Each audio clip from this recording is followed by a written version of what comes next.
Hi guys, so we're back today for the second step of decorating a tile using the Cuerda Seca technique.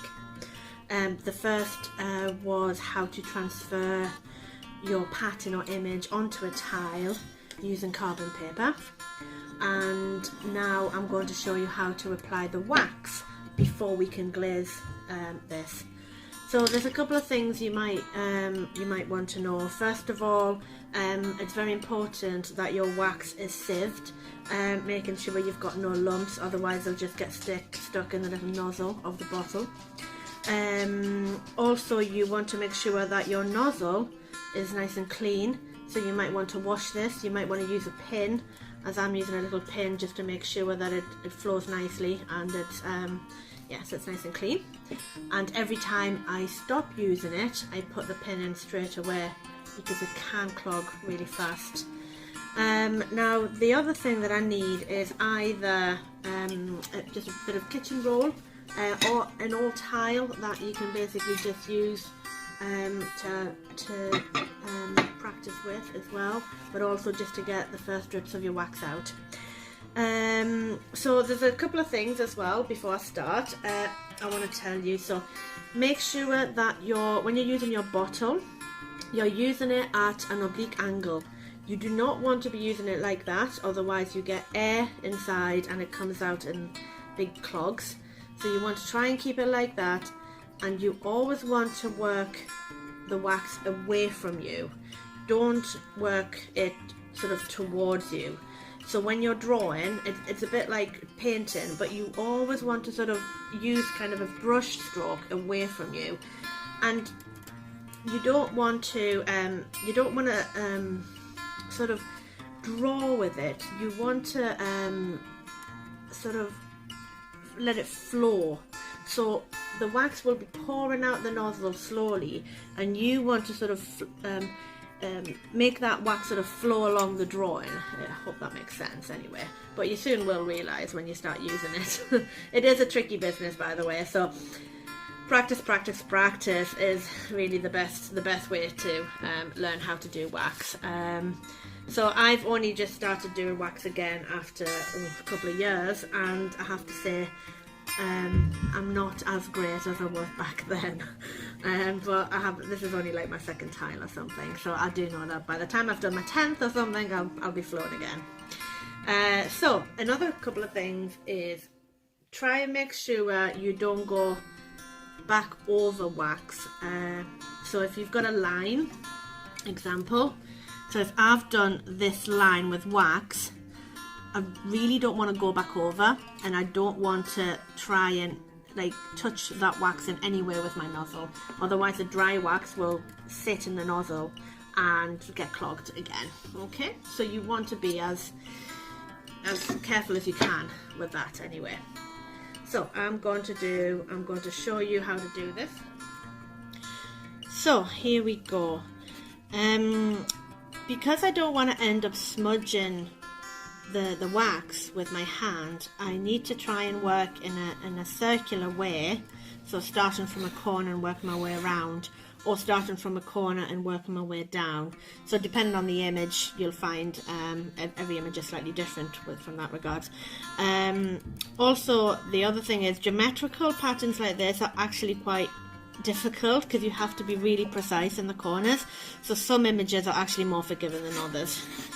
So here we go, let's give it a go. So the first thing I want to do is make sure that my wax is not just going to burst out all over the tile. So every time you pick up the bottle again, you will get air back inside the bottle, or every time you tilt it back over.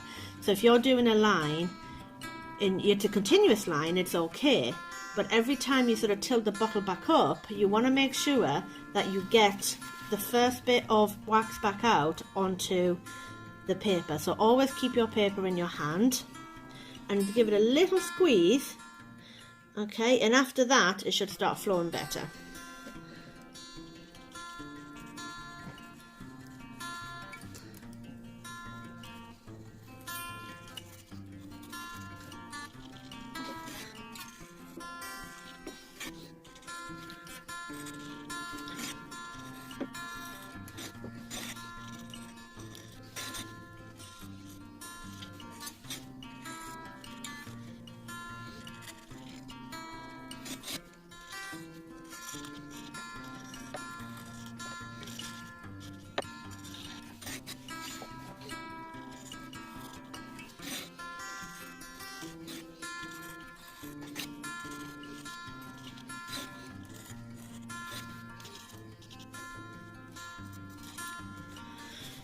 some people believe that the quicker you are at doing lines, the better it is, because they become less sort of jiggity. So sometimes, if you can see here, I made almost a little bit of a mistake. I didn't exactly follow the line that I had from my carbon paper, but sometimes it's actually best just to continue with the line that you've got, because it'll be more fluent than trying to go over that and trying to correct it.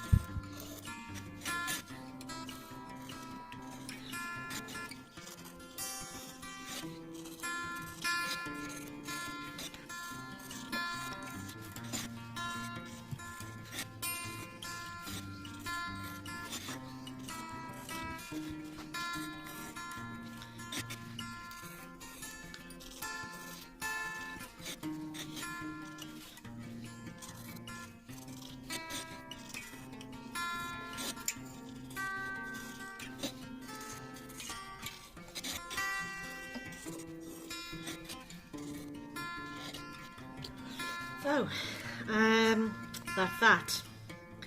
Not great. Bit of hands are a little bit shaky, as you can see there. Oh, and I forgot a bit. I've just seen that now. See, I must have actually forgot to trace that because there's no carbon there. So I'm going to quickly do that. Freehand.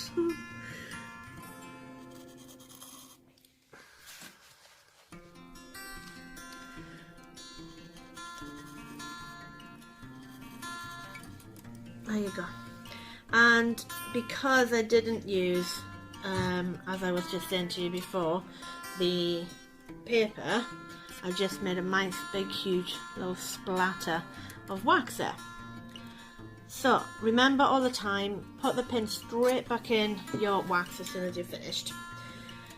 Okay, so a couple of things. I did go back now and again on my wax, and I realised that it's something, I think because I'm used to drawing, it's just something that comes automatic to me, but you do really have to try and not do that. One thing I've noticed, some of my lines are not great, some of them are a little bit thinner and then thicker, so what I'm going to do, I'm going to wait till they dry and then I'll be able to go over them again with a little bit of wax.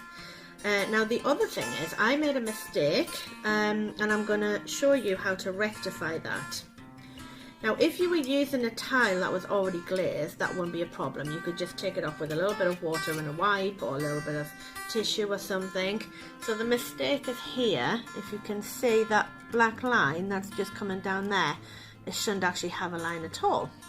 So what I normally do, I normally keep some cotton buds on me, which I just lick and try and take most of the wax away when it's wet. However, because I wanted to show you this process, and I'm just going to leave it till it's dry. And you can also just leave it till it's dry. So really what we have to do, because these are bisque tiles, we need to scrape that wax off. So I'm just going to use a little knife, but you can use a craft knife, you can use anything really, anything that's kind of sharp. And what we're going to do is, I'm actually going to show you this a little bit more close up.